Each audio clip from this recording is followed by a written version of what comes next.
Casey, Certified Health Nut here in Sedona, Arizona. Today we're going to talk politics. We're only conscious to the degree we're healthy, healthy to the degree we're conscious. And the mind, when you lift weights and build muscle, has more mitochondria, and the mind is connected to all the cells. The more the mitochondria are activated, the more you can process thought and think. This is what the Greek wrestlers were onto, Plato, and Paul Chek as well. Strong mind, strong body, as above, so below is the natural law of correspondence. And so we brought Scott Jablow here today. We've become friends recently. He is the vice mayor of Sedona. We have some challenges here that are affecting, politics and people's way of life here. We just want to hear his platform, what he's all about. It's such a beautiful city. Of course, we want the whole world to be able to feel and enjoy a place like this. So we're just going to talk about some of the things that are happening here, and he's going to introduce himself. So Scott, thanks so much for coming. Thanks for having me. He's actually a neighbor. He lives down the street. And so you've been in city politics now since about 2010, 2011. Yeah, tell us a little bit about yourself, why you moved to Sedona, where you're from, and a little bit about being in politics here in the city. I came to Sedona like a lot of many other people. I came here as a tourist. I came here when there's a lot less traffic and you were able to move around a lot better. And I grew to appreciate it. My wife brought me here several times, visiting and staying in Uptown. And then in 2006 or so, we started looking for a home. I needed to retire, and this is where we decided to settle. Mm-hmm. So I retired from the Port Authority of New York and New Jersey. I was a police officer, a firefighter for the Port Authority. Mm-hmm. And for those that don't know, the Port Authority owned the World Trade Center, and I was partially involved in the World Trade Center collapse, but more so in a peripheral position. And I stayed another 10 years after the collapse of the building, and then I finally retired here in Sedona. Mm. So thank you for your service, by the way. Thank you very much. So, are you military as well? No, not military, but law enforcement for 30 years. And you said Long Island, correct? Long Island, yes. Okay. Yes. Awesome. So you moved out here in 2006? Well, my wife came here in 2006. We got stuck in a housing crunch, so I couldn't sell back east. So for about 3.5, 4 years, I stayed there a little longer. My wife was here. She was just down the street. And I continued to work until I was able to find a buyer for my house back east. And then pretty much the day we closed, I was on the road and I drove cross country to Sedona. So.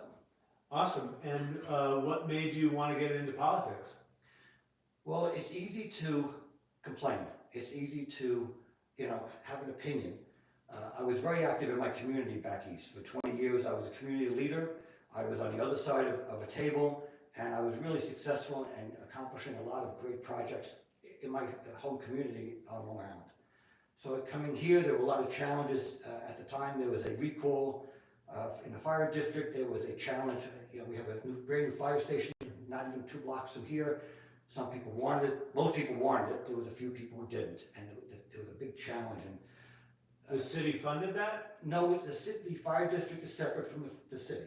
Okay. It's its own tax government, totally separate. That makes sense. I mean, fire is a pretty big deal. It is, and what's interesting is that the fire district is bigger than the city. The boundaries go all the way down to 17, up to the Red Rock switchbacks, halfway to Cottonwood, and then I don't know how far into the forest behind us. So it's bigger than the city, and it was incorporated before the city was incorporated. So the fire department is incorporated? It's incorporated, it's a fire district. Okay. A fire department is part of a department of a city government. Okay. That's the difference.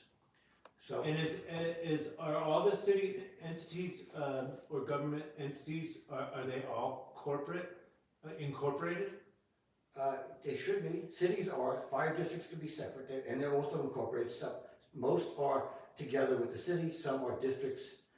Verde Valley Fire District is the same thing. They're not part of Cottonwood. Cottonwood has their own fire department. So the city of Sedona is also incorporated. City of Sedona is incorporated. And are those the corporation laws? They're the same for citizens? Is that correct? The same constitutional rights for corporations as for That's a good question. I never looked at that. Somebody told me that the United States of America was incorporated too, and I thought that was kind of a conspiracy theory. But anyway, so the fire department is incorporated in its own entity, and so you guys didn't have to vote or allocate funds for that. Oh, you did. Oh, sure. So, but the citizens wanted a firehouse here. There was a lot of information showing that the need in this particular neighborhood. Okay, because we're a long distance from the village of Oak Creek, that firehouse, and the closest firehouse is up in Uptown, and there was a lack of providership here. Oh, you're talking about the one right here? Right here. Oh, I'm talking about right here. Right, yeah, because Right we in my have one, neighborhood. I forgot, we have one right down the street from my house, and I was thinking of the big one over near the mayor's office. Yes, no. I'm talking about right here. There was nothing here back when I moved here. They owned the land, they bought the land, and with the idea of The city bought the land or the No, fire district. Fire district. Fire district. So the end result was I worked to get on the fire district governing board, and I was elected to that. And I was part of the people who moved forward with the building of the firehouse. So that was your first project? That was my Because it was the neighborhood? Yes, exactly right. Oh, so you want to get involved in the neighborhood? And fire rescue in a town like Sedona where we can have a brush fire at any minute. And people are getting rescued off of these hiking trails Just all the time? All the time. And these guys go out almost every day. People on the trails ill-equipped is just a topic we can say for another day. But right. It's a very busy time right now. And be mindful, when you come to Sedona, whether it's packing your trash or just hydrating yourself. We don't want you dead out there and then getting all these other workers and other people potentially that might need emergency services at the same time. Like, be mindful when you come to Sedona for all aspects. And dress appropriately for proper shoes, hydration, water is important. They just did a rescue, high level rescue on the mountains just 2 days ago. I don't know if you saw the helicopter up by the sisters and the nuns. Yeah, I know that it happens all the time. It happens all the time. I was out in Bear Mountain during one of the snowy days. They were out there for 3 days. Yeah. I think that was last year. Right, it happens very common. So we need a well-equipped fire district or fire department and emergency service and first responders. We need them to be as equipped as possible. And having a firehouse here was critical. And it's been really critical here in our neighborhood. Since that firehouse is here, we've had 3 house fires in our neighborhood that they were able to get here in no time. So that's important. So anyway, that was the beginning phase of being on the fire board. Then people had asked me to get involved in local politics, and I was appointed to the Planning and Zoning Commission, and then the Personnel Board, which deals with employee matters. And then I ran for city council, and I won in 2014, and I've been involved ever since. Okay, great. So you were doing planning and zoning, but you were doing something The Personnel Board? the personnel inside of the planning and zoning. No, that's a city, part of the city. The Personnel Board meets if there's a dispute between, if an employee has some issues and they're going to be terminated, they want to take it to a governing body to make a final decision. And that's what the personnel, it's a very rarely used governing board, but it's within the city government. And you worked in planning and zoning as well? I worked as a planning and zoning commissioner, so all the applications for zone changes, community plan amendments. Well, businesses, if it needs something to be changed. From like a residential to commercial type of thing. Then we'll go to planning and zoning. And then that must be a process, right? There's a whole, yes, red tape process. Yes. But also, it would go to planning and zoning if a building, regardless of, completion, it has to be approved what it looks like. We have it has to have the right color, it has to have proper massing on the front, you don't want to see a flat wall. There's a lot that goes into It's it. like Santa Fe, you have to build a certain way for the natural environment. Well, in Miami, South Beach as well, the Historic Society set up all the facades on Ocean Drive have to be Art Deco, original or whatever was there before. But now we've added sustainability to the mix as well. Oh, yeah. So it has to have, a proper runoff. You can't have driveways that, like blacktop. It has to be everything has to be permeable. Things along those lines. That's all built in. If now something that I was responsible for, we'll get to later, but every house has to be pre-wired. A new house, new build has to be pre-wired for solar and for electric charging in the car. So if ever there's an owner that wants to do that in their house, it's pre-wired, because that's cheap. When you do it when the house is being built, it's far less expensive than having to retrofit. Right. And so, well, I'd like to definitely define what sustainability is from your perspective. And then also, when you guys are doing all these sustainable projects, can you please put some electrical cords around all the shopping districts so I can plug my bicycle in? Yeah, and There's a lot of places I have to take my battery off. Yeah. And so if we could have, and there is some bike-friendly elements here for sure, but there's a lot of businesses that they don't have a, because my bikes are big. Great idea. My bikes are big, and I want to keep them out of the way of people. And so just as long as the stores and other public spaces, I can get them out of the way, and I can also charge them. So what does sustainability mean to you, first and foremost, or how does the city define it? Well, we have a definition, okay, and I happen to have that here. But, you know, sustainability is something new to me. I'm not the knower of everything, okay? I'm always willing to learn something new. So that's one of the things I'm not really up on so much, but I follow what our guidelines are. And what we've done now... Where are the guidelines? What guidelines? It's on the city website. Okay. If you could see it. And we have committed to having where is the number here? We have said we're going to be cutting Sedona's greenhouse gas emissions by 50% by 2030. But I don't know anything how to do that. So we've hired professional staff to do that. So we hired a sustainability manager that she was a person of a department of 1. She's left. We now have another manager with a department of 2 additional. And where do these people come from? I work from the Amazon. A lot of people that follow my work know that. And so I studied the environment and biomimicry and the other elements that have keep nature in balance for billions of years.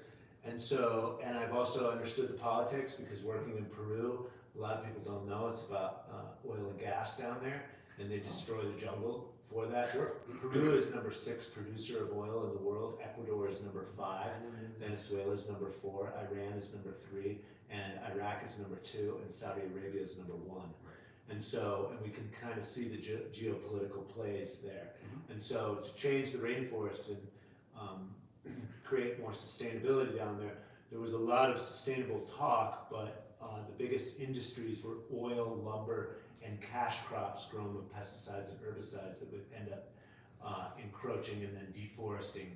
And that's the biggest problem with biodiversity, because once we wipe off the pharmacy of the planet, or these multiple species that won't get replaced again, biodiversity is less. The UN called 2010 the year of biodiversity. Same thing with economic diversity, right? We need biodiversity to keep us challenged, right?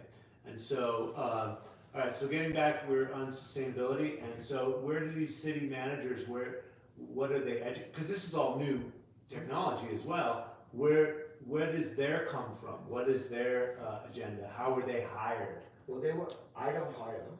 I hire the city manager, and I, meaning the council. We hire the city manager, we hire the city attorney, we hire the judge. Those people hire their respective staffs. You need a judge. Oh, because there's certain things that... Well, we have a court. You need a judge because there's certain laws that need to be passed for these sustainable initiatives. No, just overall. So we hire the city manager who hires the sustainability person. We don't just pick somebody up off the street. They're highly drilled, they're highly vetted, and they have to be well educated in their field. So.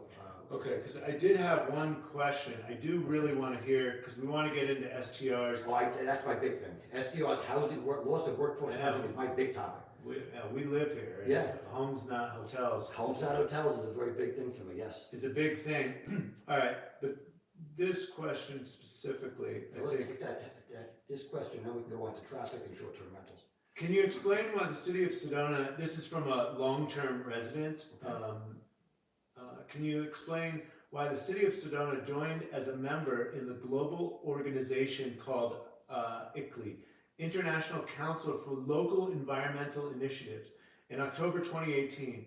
You were on the council at the time. Was this council approved initiative, This one question, what is the benefit to the residents? That's the big thing, is focus on all these things that we're doing is how does it help the residents in our community? And we'll define community before we leave as well. Sure. And how much is the initiative costing the city? So how much is the city manager type of thing, allocation of funds? It is not mentioned in any climate action plans produced by the city. That may have changed, but somebody wrote this recently. ICLEI's website describes their mission as ICLEI is the first and largest global network of local governments devoted to solving the world's most intractable sustainability challenges. Our standards, tools, and programs, credibility, transparency, and robustly reduce greenhouse gas emissions, improve lives and livelihoods, and protect natural resources in the communities we serve.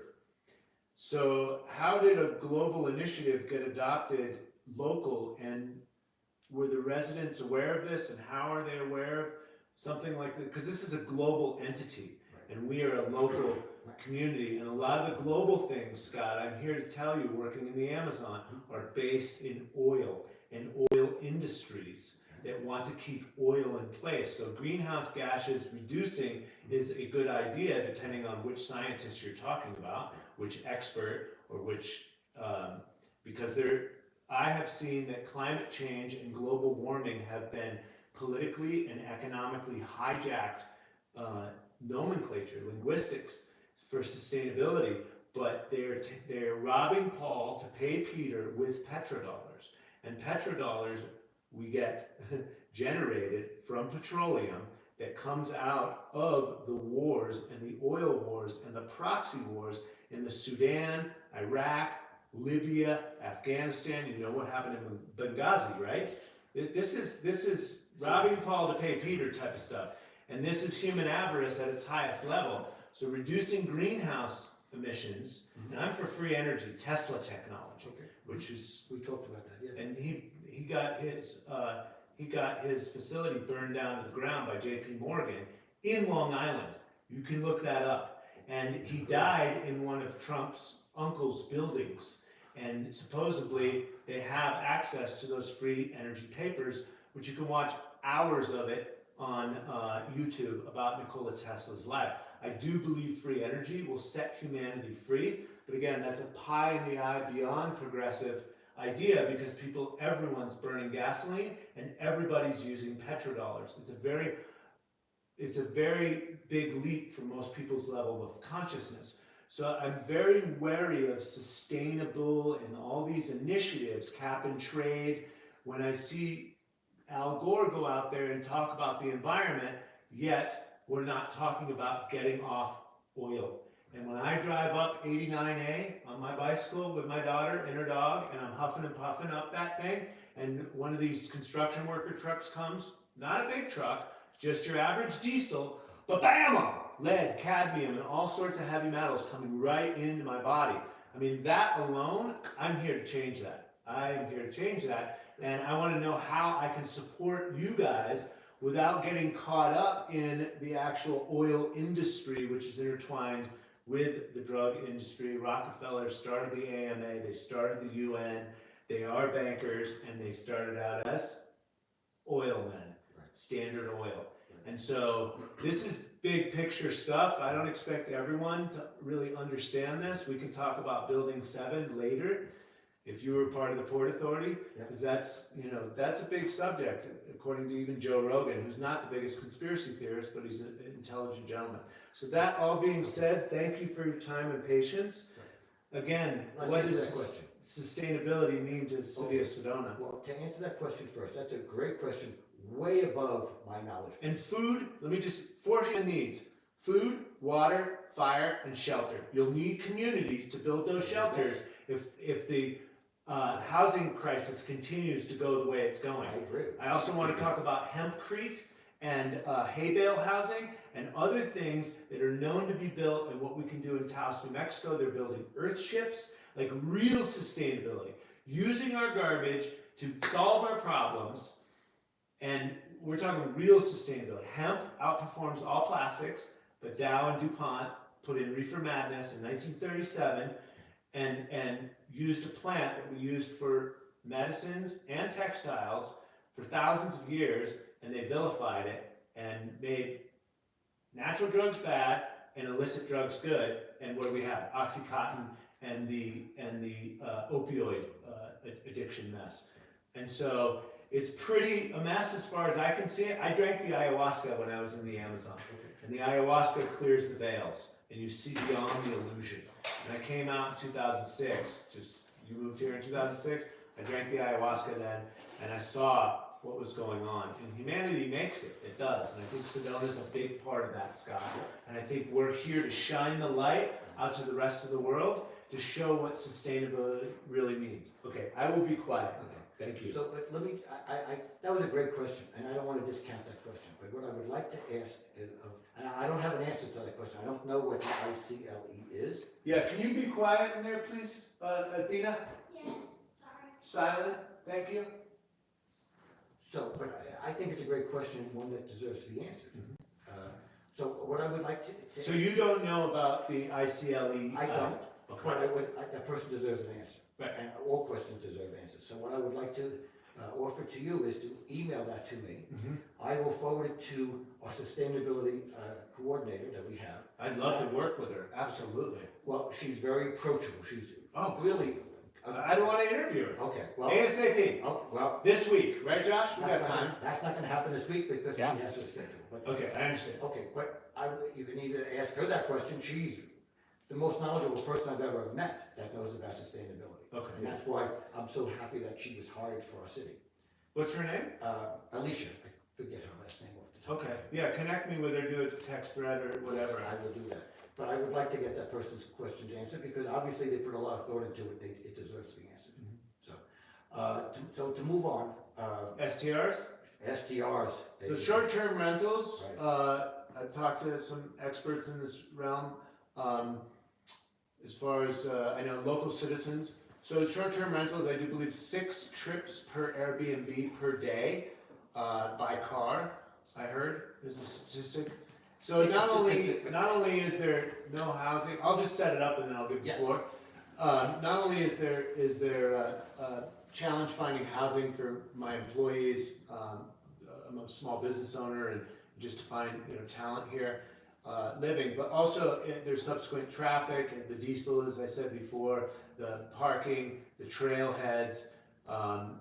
Yeah, it's layered with Airbnb rental type situations. I'm surrounded actually by about 6 neighbors. They're all empty. Now I enjoy that, Scott. It's quiet here at night if there's not a party next door. So I do enjoy that aspect of it, but I don't want to be selfish. My employees could live across the street or something like that, and they also raised my rent 63%. It's not crazy. I don't think that's legal. Somebody gave me the term usury, which is criminal abuse of money, Yes, I know. and that's to be determined with the judge and the court and Right. red tape and all that stuff. But go At ahead. the end of the time, you don't like it, you have to move. And it's really unfortunate. But it's not just happening here. Oh, no, It's happening everywhere, and guess what? I'm actually upper middle class. Right, oh, I understand the dynamic. Right? I do. So I can actually afford it. The thing But is, you shouldn't have to. And what about the people who can't? And there's many people who can't. And it's hurting our city. so let's go right to the apex. Okay, so, Are the zoning laws being enforced for residential versus commercial? well, when the state law enacted 1350, which is the Senate bill that was enacted back in 2017, we were told we cannot treat short-term rentals any different than a home. No different. But they're not a home. They're making money. They pay tax. They're paying a sales tax for this. And for the fact that they're paying a tax, one would think that they're a business. And yet the state government has tied our hands and said, you can't treat them any different. For the first year, they weren't even paying the lodging tax, which is a second tax that they pay, okay? Because the process was so difficult to negotiate into even signing up to pay it, that people couldn't pay. Now, the state law has changed, and they made it easier. The short-term rental corporation, Airbnb, HomeAway, VRBO, they pay the tax for the property So owner. they're subsidizing it. So VRBO is subsidizing. No, they're paying, the guest will pay the tax. So believe me, the state's not subsidizing anything. Well, no, I was thinking Airbnb, because some of these major industries are subsidized. Oil is subsidized, milk is subsidized, commercial milk. There is no lack of business with the short-term rentals. There's plenty of people who want to come here. We find that, in my opinion, I find that the short-term rental is the epicenter of what is our biggest problem. It's bringing traffic. It's removed long-term rentals. It's removed owning a house. You can't even buy a house here. And when you go to buy a house, it's so overinflated in price. Now that's great for a property owner who wants to sell, but it's not good for a neighborhood to overinflate the prices. There's a house from here, Troy, that went up for sale earlier in the winter. It closed for $50,000 more than the asking price. $50,000, and it turned into a vacation rental. Oh yeah, we have a statistic, there's 2,600 to 28 corporate holdings, investment firms in the city of Sedona. Do you know anything about that? I don't know that to be accurate. Well, I don't know that to be even if it's 2,000. accurate. Those are corporate entity holdings. Are we allowing a corporate takeover of this little city? Well, it's not a matter of allowing. You can't stop someone from coming in and using their rights and to come in with their money and buy something. I don't believe that number is accurate because I know a lot of individuals. Now, it may be. So we're going with individual rights. Right. So we the people govern this land, right? So you're talking about state has imposed the 1350, which I also heard there's a loophole that existing zoning is not being enforced in residential. It's not true. Well, I can get you in contact with William Spring. He was at I the know William Spring, and chamber. I've spoken to him. And so what's your opinion on He's what? been saying that before, and I don't agree with him. He's been saying things about short-term rentals. Been speaking to him over the years, and it's just not accurate. But let's just back it up a little bit. A hotel is defined with X amount of nights being rented out for rooms, and a hotel is a commercial entity, and a residential area like where we live in, isn't it zoned Yes, it is. residential? But somehow the corporate entity that looks like grandma is renting out a room, so there's rights being given to them, but they're actually corporate entities with lots of money being invested and throwing $50,000 extra or $100,000 so they can buy it, not Nick down the street with 4 kids in a 2-bedroom that's looking for a home in this neighborhood. So, yeah, explain that to me how commercial entities can operate in a residential area. I mean, it sounds like linguistics, and we're playing mental gymnastics with us. But they make it very ourselves. simple. Who's they? The state legislature. Now, these are the same state legislature that doesn't want the federal government to tell them how to govern. Yeah, we need to do the same thing. Well, this state has tied the hands of every city and town. There's 91 cities and towns, incorporated cities and towns in this state. They basically have There's removed 91 cities and towns. cities that have been incorporated. Everything else is. Well, there's some smaller cities that come under the counties, but they're not Are incorporated. the counties? Like Cornville. Are the counties incorporated? I believe they are, yes. But they are governed a little bit differently. Okay? Just to put everything into perspective. And it's not easy to understand. It's actually quite challenging to understand. No, it's not. And eventually, once we make your final point here, I'd like to wrap it up and see how us citizens can get more involved to affect change. Why don't you finish wrapping up? I know that there were some questions about lobbyists. Are there certain lobbyists that you guys are working with You right bet. now? I'm really proud about that. The champion lobbyists. We hired a lobbyist to work toward a change in the short-term rental bill. It's been very effective. It's actually brought us with other cities and towns that have lobbyists that we haven't been able to work with before. In the past, we have an overall lobbyist organization called the Arizona League of Cities and Towns. Fabulous organization, but they represent 91 cities and towns. They don't represent the Sedona interest. Mm-hmm. So that's one of the things I moved forward. One of the people that are running against me was vigorously against having a lobbyist. For $75,000, we have a budget of $70 million. $75,000 for 1 year to give us a lot of leverage, I thought was well worth it. I will turn over any stone What is, possible. what is the objective of that lobbyist? There's one individual that was against it. They thought it was just a waste of money. They're not going to What's the lobbyist gonna do?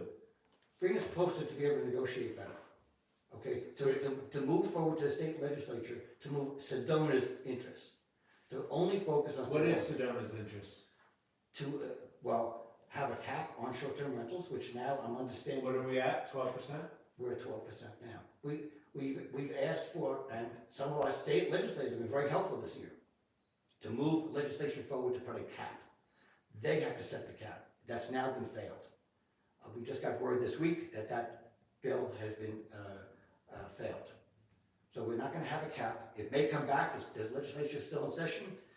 So it's just run away. I mean, that's pretty much it. Right. If I don't want to pay the 63% here, I can see whatever else is on the market, and then if not, I can just move away. Well, I hope that doesn't happen. I don't want to see anybody move here. You know, the problem is right now, we have 3,300. I mean, I'm not the only one. Our friend Ben Steezy, he lost his place, family man. He went to high school here. He's got a 2-year-old daughter. Josh, you got a secure place for right this second, right? But didn't you just lose your place? Josh has been resident here his whole life, 30 years old. See, and there's a lot of people like you and Will. I mean, what I've done, I have a house in Cottonwood that I share with my son. We rent out bedrooms to working people. They have to work in the Verde Valley in order to live in that house. That's something that I'm doing personally. Not everybody can afford to do that. I had a good opportunity to be able to do that before the prices went skyrocketing. So, you know, we have to do what we can to keep people here. There's not a business. Can you help me? Yeah, tell me about it. But there was. I mean, well, the I city negotiated 4 months for a $200 increase till my children finish school, but still, at the end of the year, in June, I got to figure out what I'm going to do. Well, we have 2 projects we're working on that the city has invested into. We bought into a project behind Walgreens. There's a vacant lot that's just behind. Well, there's a medical building behind Walgreens, and then there's a vacant lot. It's going to be called the Sunset Lofts. I believe it's 41, 42 number of units that are workforce housing. That's not subsidized. I know, but there's workforce housing already here. My friend lives in it. It's just the other apartment buildings that were built here many years ago. We don't have enough. And they're all Airbnb right now. That's a problem. Well, they're not supposed to be, if it's more than 4. Behind down near Sunset Park, you know, all these other little apartment buildings here in Sedona, they're all Airbnb now. I understand that. But we can't stop that. Okay, but we're trying to do. You know what, Scott? I say we can. Well, I say we can. Okay. If we really, I mean, people are getting upset and You bet. up and down. And, you know, I say as human beings, we figure out. This is Talia. She's another friend of mine, local resident here for years. They help me out with the media as well. I don't want to exhaust you, Scott. You've been great. Why don't you wrap it up with a few points and some of the good stuff that you're working on, and then we'll have you back on again. I want to interview your lobbyists. I want to interview your sustainable. We do this all day, every day. So just let this be a revolving door to come in, share your platform, and then we'll open up the dialogue, and we will solve our problems as human beings. Because there's a desire in the heart to do that. But you know what works best? Working together. Correct. Instead of one group of people Against somebody else. No. I'm a win-win guy. Yeah, no, I agree with you. I'm a win-win. We're gonna solve our problems. I'm not here to take sides or anything. It's like the greatest idea and the most gumption is gonna make it win. That sounds good. So go ahead. Okay. Why don't you just wrap it up? Extol the virtues of all the greatness. Just in touching or finishing up on the short-term rental, I find that is one of the biggest issues that touches everything. It touches our workforce housing horribly. Long-term ownership also, but where's the traffic coming from? Okay, people don't understand. They think the Chamber of Commerce is bringing all these thousands of people here. We have 2 state highways, and Maricopa County is the fastest growing county. People are moving to Maricopa County, down the valley, from across the country. Where are they going to recreate? Sedona and the Grand Canyon. How do they come in? 179 and 89A. You can't stop that, okay? We now have more vacation rentals for the rooms not buildings, rooms in Sedona than we have hotel rooms. When those hotel rooms now, these short-term rental rooms are filling up, we're not built for another, now we have, like I said, 3,358 rooms. 3,358 rooms. Let me stop you right there, because you say we can't. Okay, let's So talk. my point is let's just say we get 50 million more visitors a year, Right. and the poop and the trash is piling up all around. What level of can't we do? Well, There's no place to live. The place has been trashed. The sacred beauty of the city has been trashed with corporate entities, and just it's just trash. Okay. So we have to look at ways to mitigate all that. And it's like traffic, it's very difficult and challenging to say we can't fix traffic. I don't believe in that. We can manage traffic. We can mitigate. Everything has to be managed. We're landlocked, okay, by the U.S. Forest Service, and they don't like to give up any land, okay? So where are we going? Right, exactly. Because, Good. If they start drilling for oil up in Flagstaff, That's a run. problem, right? Exactly. So we have to be more creative, and we are. We have a plan called Sedona in Motion, that we have a plan to mitigate these sticking points, these choke points. And this is a 10-year plan that we're halfway through, and we're moving forward to make changes to eliminate these choke points. One being Tlaquepaque, and if you have time, we can talk about what is happening at Tlaquepaque. Where you building the bridge underneath? We are building it. It's Good. a trestle. High five. Okay. High five. That's one of the biggest complaints I hear from people. And what is the problem? What's holding that up? They keep calling me. Why aren't you doing something about that? And I'm sure the environmentalists are probably saying, "Are you doing it right?" Right. Well, we have had that, and we have to do that right because that's important here. Of course, Without that. it's the creek. But the problem is our roads, those highways, and they're called highways because they're owned by the state. Arizona Department of Transportation owns 179. Arizona Department of Transportation is holding up. I'm not saying holding up as just to be argumentative, but it's in limbo to be approved by them. When they approve it, we're ready to move forward. The designs are ready, the contract has been found, everything's ready to go. We're just waiting for approval. You can't just dig up a ground and do construction. It's not our land to do that. Plus, there is a beautiful shopping area called Tlaquepaque, for those that don't know. It straddles the road. It's on both sides of the street. It blocks the traffic, so it's a big Well, part of the crosswalk blocks the traffic. crosswalk. But we don't want to do something that's going to be negatively impacting a business because that's their livelihood. And it's an amazing place. They have amazing events. For every type of holiday event, you can go to Tlaquepaque, and it's just, they have the Day of the Dead, Christmas, tree. Flamenco dancing, Renee 5-star, which is Athena's favorite restaurant, yeah, which right. we're going tonight. Right, oh, good for you. Yeah, oh, wow, look at that, part of that. Right, but, I don't want to hurt a business, and it's an amazing development. We don't want to Well, do I hear that, Scott, and sorry to interrupt you, That's but okay. my business is being hurt. I have a hard time finding talent, and I'm not the only one. I know. So the STRs is a big thing. So Tlaquepaque, you're working on that with the traffic, Working on that. and you got the design and the green light. I do have one question. I went to the meeting for the Oh, did you? Okay. $25 million. I went there. You posted that on Facebook, and I ran over there. Matt McCarty and the rest of the team. I found it interesting that not one person was a resident working on that project. And then I found it interesting, I talked to Jennifer Strait, who's running for city government, and she said she studied the future. She's in a doctorate program right now on environmental or sustainability or something. And cities of the future are getting rid of their parking lots because cars are going to be obsolete very soon with driverless cars. Yes.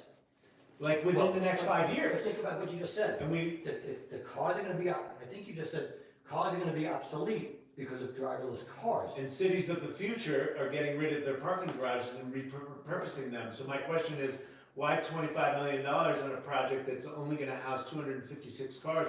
We have 600 cars an hour coming up there, plus it's going to take, 5 years? And I'm no civil engineer, so again, I don't know, and I don't know the red tape that took you guys to put it through there. But please, Okay, so. if I could just shut up. No, that's okay, but you're asking good questions. She's smiling, yes. First of all, I was not at the meeting, it was during our council meeting, okay? I have not been appraised of what any of the information that was given at that meeting. We will get that information in May, Okay, so I don't know that information. But you mentioned, what was it 2,500 cars, 25,000 cars? There's 6,000 cars an hour, I Okay, think for a good 9 but hours. that's not people who are driving and staying in Sedona. That's people who are driving through. Now, what is the thing to understand is they're going to the Grand Canyon. Everybody wants to, if they're new to Arizona, Cruise through. they want to cruise through, especially 4 o'clock in the afternoon, to see the red rocks as you go into the canyon. It's an amazing view for the people who are on here that have never been there. They're driving through their state highways. You cannot stop a car from driving on a state highway. You just can't. Okay? Maybe you can come up with a way. What does the chamber do? What does the chamber do? What's the $3 million the chamber It's not does? $3 million. Okay, the chamber. But they do advertising. Not anymore. With LA advertising firms. Not anymore. I mean, I know I help get people here because people do follow me, but certainly not $3 million worth of advertising. And that $3 million doesn't go to advertising. It's about $500,000-600,000 that goes to the advertising. The rest goes to other forms of the business. Okay? Yeah, speak into it a little bit because people are a little disgruntled about the chamber. Sure. Go ahead, talk a little bit about that budget. But we have money that goes to the visitor center, which I feel is critical for our community. We talked earlier about fire problems and hikers and people going to the forest ill-prepared. Well, I've been in that visitor center and I hear what they tell people. And not everybody has an app on the phone. Not everybody likes to use the app on the phone. They want to go to a visitor center and open literature. They want to know information because you don't know what you don't know. So if you go there, there's a really kind, usually an older person who lives here in Sedona that says, this is a great place to go, that's a great place to go. You want to stay away from there because the traffic is so bad. So you want to go to these other places. But before you go, you have to have good shoes, you have to have good clothes. Don't leave for a hike at 3 o'clock in the afternoon and expect That's part of the chamber? That's part of the chamber. That's part of that money. They have 3 visitor centers here in the One area? visitor center. Oh, just the one up in Uptown. That's right. And obviously they've got to pay rent on that They have to place, pay- house it, Well, literature. they have a mortgage they have to pay. They have salaries. It used to be that they had volunteers working there. Why did the lady resign? If they doubled your salary, would you go? I don't know, I like to double my own salary. Well, but she received a great offer from the work. I mean, that's a personal issue that you have to really talk about. She was offered something. She was offered a better job, and she left. Okay, and now you're talking about, well, we had 2 people leave. We had Jennifer Wesselhoff, who was here for many years. She had her salary doubled. The most For recent- what? To work in a chamber up there? Yeah. Okay, she's the one who. These small towns are growing with all this Airbnb revenue. That's true. Everywhere. Everywhere. Cape Cod is being Right. Exactly. Okay. picked apart. Austin, Texas, too. So we have Candace Carr Strauss, who was here for a year, and she left. I don't know why she left. So I want to make sure we talk about the right person here. Right. So, but the chamber, what they do, they get a bad reputation. They have a bad reputation for doing a good job when they were necessary to do their job. Right, I think they did a damn good job. Right, because back in 06, 07, this place was dying. Right. Okay, people seem to forget that. And it's always the big bad chamber. What did you do to me? What did you do? You gave them money to bring people here. Well, to have a healthy city, you have to have people. You have to have workers, right? Which we agree 1,000% on. But you have to have businesses that are open. And thriving And businesses right. that are doing things ethically. And Exactly. we don't want a bunch of pawn shops and liquor stores around here. And you could have that. And you could have it, but You could have that's that. That's not- a whole other discussion we can have if you. and that's what I want to do is brand this place out as cool and nature and respect. And the earth is sacred, is my opinion. Right. It's just that here it's a little bit more up in your grill. Right. But and I agree with you. And if you go into the visitor center, they'll tell you, pack in, pack out. Whatever you bring into the forest, take it with you. There's no reason if you have a baby, an infant, and you have diapers, that you don't have a diaper bag to put that into and take it with you. Instead, we find out under Right. rocks and under trees. Because I saw that in the creek, and I think the kids got staff originally in 2013. It's horrible. And I would see the diapers and I'd camp at Manzanita. And so, yes, please pack your trash and your Dorito packages and all that other garbage does not belong in the river. Yeah. So, but I can go on with this. We have a lot to talk about. And you know what, Scott? I really appreciate how open you were, how you know a lot of these topics, You're no dummy. You hear people shouting at the mayor's office. Right, exactly. I get that. You're a human being. We're all doing the best we can. Let's continue this conversation. You're welcome in my house anytime. Please connect me with the two people we talked about. I'd like to interview them. They're welcome on my platform as well. Any parting words to the people? Yes, if anybody wants to know more about me, please go to my website, electscottmayor.com, very simple, or you can call me at home, 928-239-1720. This number is not available just because I'm running for mayor, but it's been available for 8 years. I've been on city council. People call me, people talk to me. I'm always open to listening to people. I take calls 7 days a week from 8 a.m. to 8 p.m. Call me. I'm very open to that. Yeah, Sean Hadley said when he had issues with the mask mandates that you called him and you were very kind and cordial. And he's my massage therapist, a very respectful dude.